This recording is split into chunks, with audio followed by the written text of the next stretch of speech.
Ny mety toetry ny andro any an-dranomasina ny alakamisy 7 aprily 2022 amin'ny enora maraina hatramin'ny zoma 9 aprily 2022 amin'ny enora maraina. Mila marina ny any an-dranomasina na tsy misy azan'ny filazana fampitandremana. Ho an'ny morontsiraka atsinanana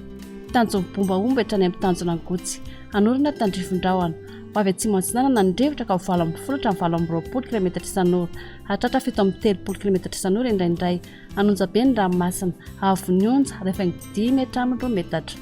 tanjona gotsy hatramin'ny manoro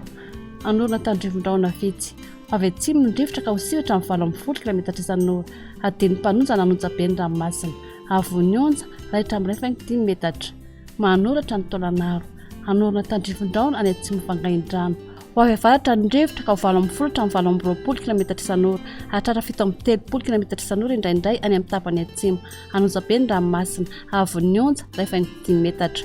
taolanaro hatrany amin'ny tanjona vohimena ho maina ny andro amin'ny akapobeny ho avy avaratra ny rivotra ka ho 20 hatramin'ny 20 km isan'ora ho avy andrefana kosa izany amin'ny farany pepitaona ka ho 20 km isan'ora anonja be ny ranomasina avy ny onja rehefa 5 hatramin'ny 2 metatra ho an'ny morontsiraka andrefana tanjona vohimena hatrany amin'ny tanjona kapo ho maina amin'ny akapobeny ho avy atsimo ny rivotra ka ho 7 hatramin'ny 20 km isan'ora hatratra 20 km isan'ora manomboka ny tolakandro anonja be ny ranomasina avy ny onja rehefa 5 hatramin'ny 2 metatra tanjona kapo hatrany amin'ny tanjona velanandro andro amina mitsitokotoko mety arahin'orona tandrifon-drahona vitsy indraindray ho avy atsimo ny rivotra ka ho 7 hatramin'ny 20 km isan'ora hatratra 20 km isan'ora ny alina adiny mpanonja ny ranomasina avy ny onja ohatra 5 hatramin'ny 2 metatra hatratra rehefa 5 metatra indraindray